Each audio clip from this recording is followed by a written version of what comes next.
Hai guys, welcome back to Gios Class. Nah, hari ini aku mau bahas tentang bilangan bulat ya. Nah, apa aja yang menjadi contoh bilangan bulat dan kita akan belajar juga tentang membedakan bilangan bulat mana yang lebih besar, yang lebih kecil ya. Oke, kita mulai aja dari. Nah, aku mempunyai garis nih ya. Aku akan membagi garis ini, tengah-tengahnya di sini. Nah, aku bikin di sini tengah-tengahnya adalah 0 ya. Nah, ini adalah garis bilangan gitu, di mana di tengah-tengahnya aku buat 0. Nah, di kanan 0 itu adalah 1, 2, 3, 4, dan seterusnya ya. Nah, semakin ke kanan dia itu garis bilangan itu semakin ke kanan itu semakin besar ya, peraturannya seperti itu, hukumnya seperti itu ya. Dan semakin ke kiri dia akan semakin kecil. Di bawah 0 itu adalah negatif 1, negatif 2, negatif 3, negatif 4, negatif 5, dan seterusnya ya. Jadi makin ke kiri dia makin kecil, makin ke kanan dia makin besar. Semakin ke kiri semakin negatifnya semakin besar, itu berarti artinya angkanya semakin kecil ya. Nah, sekarang aku mau bagi ini ya. Nah, kita kenal dengan angka dari 1 sampai ke atas dan seterusnya ya, 1 dan lebih besarnya, itu kita kenal dengan sebutan bilangan bulat positif.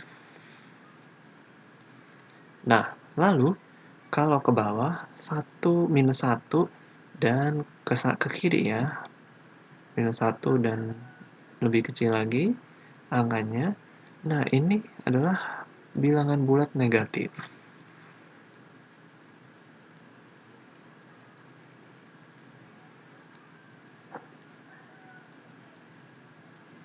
Nah, lalu jika 0 itu masuk di dalam 0, 1, 2, 3, 4, dan seterusnya, kita sebut dengan sebutan bilangan cacah ya.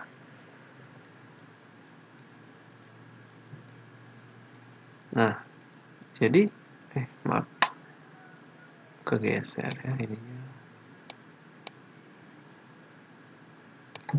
Nah, jadi bilangan cacah, ini ada H-nya ya.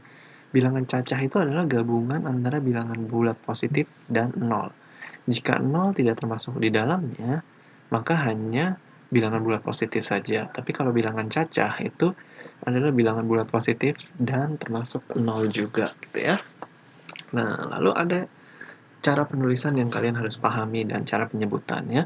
Misalnya negatif 5. Nah, negatif 5 ini cara bacanya yaitu negatif 5 ya. Ada yang bilang juga min 5, ya itu sama sih ya sebenarnya, negatif 5. Lalu kalau positif, misalnya positif 5, nah ini positifnya sebenarnya boleh disebut, boleh enggak juga, positif 5 gitu ya. Nah, atau kita tulisnya sebenarnya nggak perlu ada positifnya, atau tulisnya itu sebenarnya 5 aja begini nggak apa-apa. Itu sama dengan positif 5 atau 5 itu sama gitu ya. Nah, tapi kalau negatif dia harus ditulis dan nyebutnya itu harus negatif 5. Kalau positif nggak perlu ditulis positifnya dan nyebutnya juga nggak perlu pakai positif juga nggak apa-apa sebenarnya. Nah, yang perlu kalian ketahui juga adalah untuk membandingkan bilangan bulat, kita perlu lihat di garis bilangannya. Contohnya misalnya angka 2 itu pasti lebih besar dari angka 0. Kenapa seperti itu? Karena 2 letaknya di kanan, lebih kanan dari angka 0. Begitu pula angka 2 dengan angka negatif 2 ya. Berarti angka 2 ini pasti lebih besar dari angka negatif 2 karena peletakan angka 2 di dalam garis bilangan lebih besar daripada lebih di kanan daripada angka negatif 2. Begitu pula seterusnya ya. Jika angka tersebut berada di kanan dari angka yang lainnya, berarti angka tersebut lebih besar gitu ya. Semakin ke kanan, ini angkanya akan semakin besar gitu. Ini yang perlu kalian ingat ya tentang peraturan dari garis bilangan. Nah, jadi semakin ke kiri dia akan semakin kecil. Nah, angka di kanan dari sebuah angka itu pasti lebih besar ya, dan angka di kiri sebuah angka pasti lebih kecil. Jadi minus 5 pasti lebih kecil dari minus 4 dan minus 3. Seperti itu ya, itu adalah peraturannya gitu. Nah, lalu di sini aku punya banyak angka nih ya. Nah, ini sebagai pengetahuan aja ya, kalau ini kan mudah ya, ini 1, lalu ada nolnya 10. Nah, semakin banyak nolnya di belakang, tentunya angka itu semakin besar ya. Ini 100, nah ini masih mudah ya, ini 1000, nah ini 10.000, lalu ini 100.000 ya. Nah, ini harus kalian ingat-ingat ya, 100.000 itu nolnya 5. Nah, kalau nolnya 6 itu adalah 1.000.000. Kalau tambah nolnya 7 adalah 10 juta ya. Lalu kalau nolnya 8 itu 100 juta. Ingat-ingat ya, kalau nolnya 9 itu adalah 1 miliar.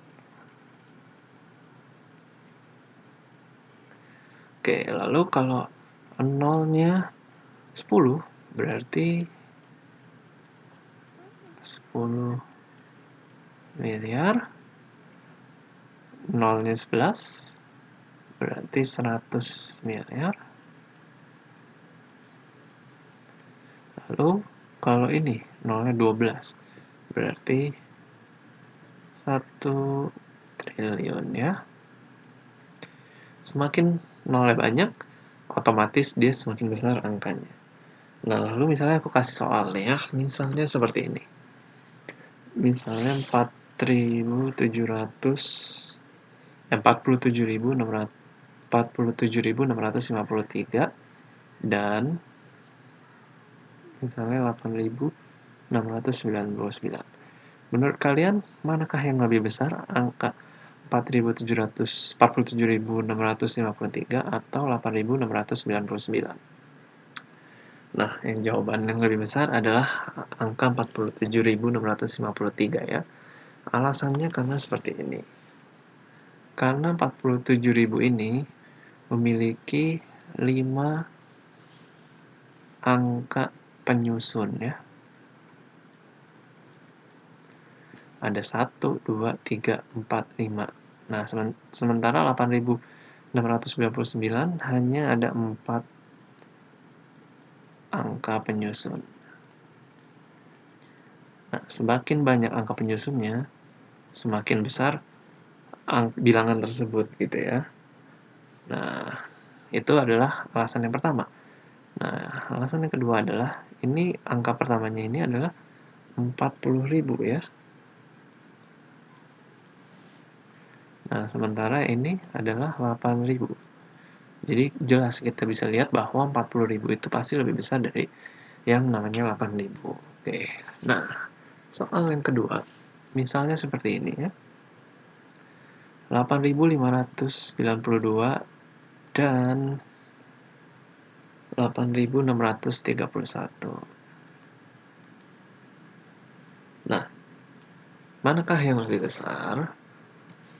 Nah, kalau kita lihat dari angka penyusunnya, dua-duanya memiliki 4 angka penyusun ya. Ini juga ada 4 angka penyusun.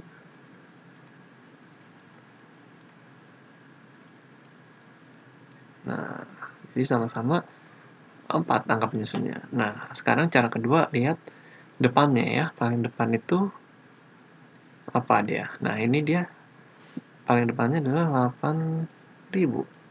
Nah, ini juga 8.000 ya. Nah, kalau misalnya ini sama-sama 8.000, kan susah kita bandingkannya sama ya. Nah, kita lihat angka kedua.